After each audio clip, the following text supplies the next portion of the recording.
It's time to check out what's going to be spooky and creepy in comic shops this week. Here we go with my weekly rundown of what's new in the genre of horror in comic books this Wednesday, February 23rd, 2022.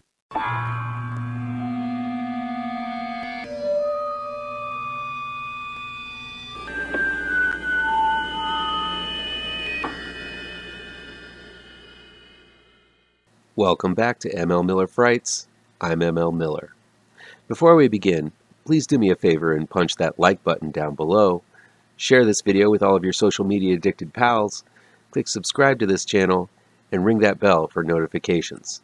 Let's check out this week's comic book horror, February 23rd, 2022. Ice Canyon Monster, #1, is from Blood Moon Comics. The story is by Keith Rommel with art by Jonuel Ortega. Just in case you aren't getting enough monster action in Blood Moon Comics' White River Monster, here's Ice Canyon Monster, about a shaman who releases a beast to protect the waters off of Greenland.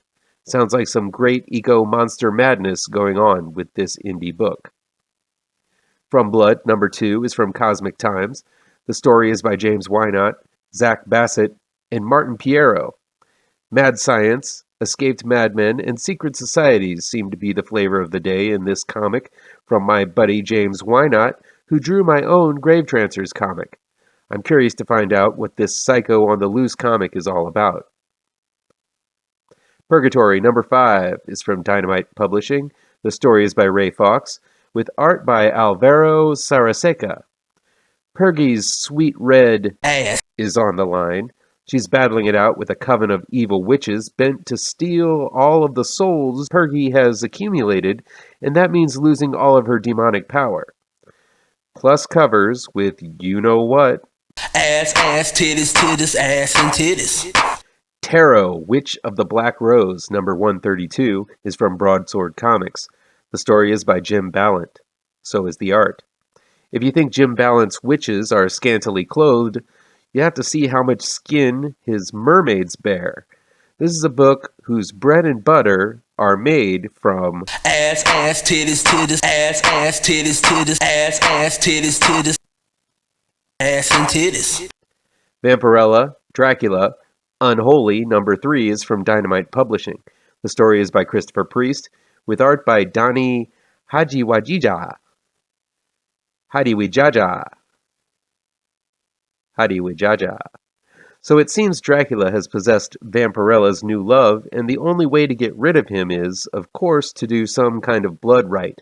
If that wasn't complicated enough, Vampy's new beau is visited by his ex, who will battle to the death to get him back. All this and the usual heaping helping of covers featuring titties, ass, titties. Out, #5, is from AWA Upshot, Inc. The story is by Rob Williams, with art by Will Conrad and Marco Lesko. Look out for the final issue of this excellent series featuring vampires, Nazis, prisoners of war, and a Native American codebreaker caught in the middle. I love this series, as it sports an exciting story by Rob Williams, illustrated with gritty and ghastly imagery from Will Conrad. Plus check out those Him Bradstreet covers. Rush, #4, is from Vault Comics. The story is by Simon Spurrier, with art by Nathan Gooden. It's 1899, and as a determined mother sets out to find her lost son, she faces dangers both man-made and supernatural along the prairie path. There's a whole lot of Western horror to enjoy in this gritty comic. I love that spooky cover. Refrigerator Full of Heads, #14, is from DC Comics. The story is by Rio Yours, and the art is by Tom Fowler. I guess I just have to admit it. This series just isn't for me. I've tried to get into it a few times, but it didn't click with me. It seems I'm in the minority, though, as the sequel to Joe Hill's series from last year continues to be a high seller. I do really dig that bloody and battle-axey cover, so there's that. Two Moons, #10, is from Image Comics. The story is by John Arcudi, with art by Giovanna, Niro, and Valerio Giangiordano. Giangiordano. That's 2 horror westerns out this week. This seems to be a great time for Old West scares. In this issue, the dead rise from sacred earth to take on anyone and everyone in their dusty path. Looks like even the horses aren't immune from rising from the grave, according to that wicked cover. Philadelphia, number 19, is from Image Comics. The story is by Rodney Barnes, with art by Jason Sean Alexander.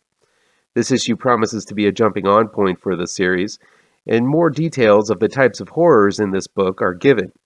Vampire, werewolf, and witch versions of some of your favorite historical figures are what you're going to find in this book. Sounds very cool. I always thought there was something creepy about that Millard Fillmore character. Maybe Philadelphia will get to the bottom of it.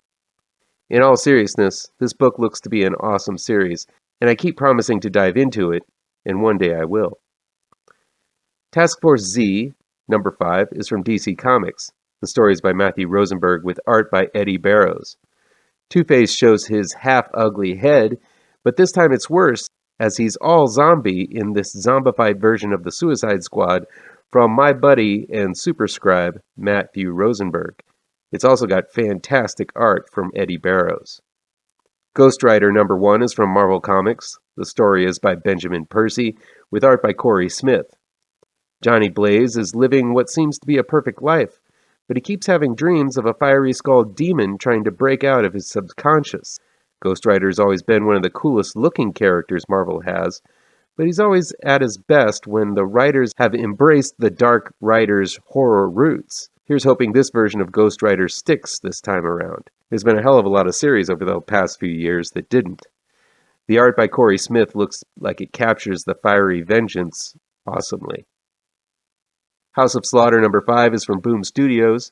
The story is by James Tynion IV and Tate Brombau, with art by Chris Sheehan and Werther Dall'Edera. I'm still working my way through Something is Killing the Children, so I haven't been able to check out its spin-off, House of Slaughter, yet, but this book continues to be one of the hottest horror comics on the shelves. Here's hoping I get some time to catch up as the first arc, exploring the origins of the monster-hunting organization, comes to a close in this issue. DC vs. Vampires number 5 is from DC Comics. The story is by James Tynion IV and Matthew Rosenberg, with art by Otto Schmidt. A fanged Hal Jordan faces off with a stake-bearing Batman as these two titans battle it out to the death. With most of DC's heroes turned vampire, it's up to the few survivors to fight back or become vamps themselves. This issue promises to be a dark and bloody battle royale. The Department of Truth number 16 is from Image Comics. The story is by James Tynion IV and Martin Simons, with art by Allison Sampson. This X-Files-like book promises a deep dive into MK Ultra and other mind-altering drugs as the department seeks to uncover the truth behind Lee Harvey Oswald's origins. It's a conspiracy theorist's wet dream come true in the pages of this popular comic from the king of horror comics these days, James Tynion IV. Any of these new comics interest you? I'll definitely be checking out Ghost Rider, The Rush, Out, and DC vs. Vampires. And eventually, I promise to get to House of Slaughter in Philadelphia. How about you? Let me know which ones you're looking forward to reading down in the comments.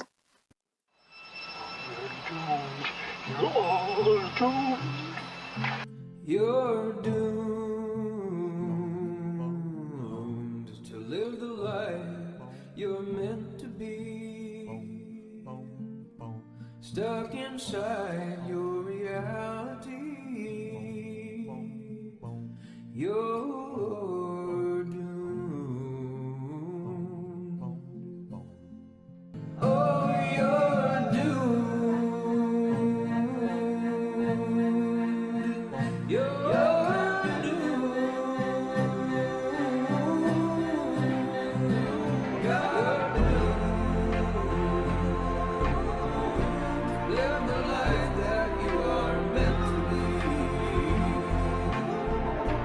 Live inside